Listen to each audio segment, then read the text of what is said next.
நல்ல question Frank. ஏன்னா மக்களுக்கு இதை பத்தி சுத்தமா ஐடியா இருக்காது. ஜென்ரலா ஜெட் இந்த செக்யூரிட்டி எல்லாமே ஒரு குறிப்பிட்ட டைம் வரைக்கும் இது ஒரு ஷோ ஆஃப் ஸ்ட்ரென்த்தா தான் இருந்துச்சு.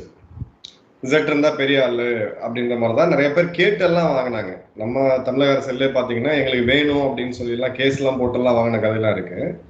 பட் இது ஹோம் மினிஸ்ட்ரி பாக்குறது அவங்க என்ன பார்ப்பாங்கன்னா மந்த்லி வந்து அவங்களுக்கு ஒரு செக்யூரிட்டி ரிவ்யூ நடக்கும். ஹோம் மினிஸ்ட்ரியில பல டிவிஷன்ஸ் இருக்கு. ஃபார் எக்ஸாம்பிள் மாவோயிசம் ஹேண்டில் பண்றதுக்கு ஒரு டிவிஷன் இருக்கு. அதே மாதிரி காஷ்மீர் ஹேண்டில் பண்றதுக்கு ஒரு டிவிஷன் இருக்கு. நார்த் ஈஸ்ட் ஹேண்டில் பண்றதுக்கு ஒரு டிவிஷன் இருக்கு. இந்த பார்டர் ஸ்டேட்ஸ் எல்லாம் ஹேண்டில் பண்றதுக்கு ஒரு டிவிஷன் இருக்கு. தமிழ்நாடு கோஸ்டல் ஸ்டேட்ஸை வந்து ஹேண்டில் பண்றதுக்கு ஒரு டிவிஷன் இருக்கு. அதுக்கப்புறம் ரேடிகலைஸ்ட் ஃபார்ம் ஆஃப் டெரரிசம் அதெல்லாம் ஹேண்டில் பண்றதுக்கு தனித்தனியாக ஒரு டிவிஷன் இருக்கு. இந்த டிவிஷன் எல்லாமே ஒரு சீனியர் ஐஏஎஸ் ஆஃபீஸர்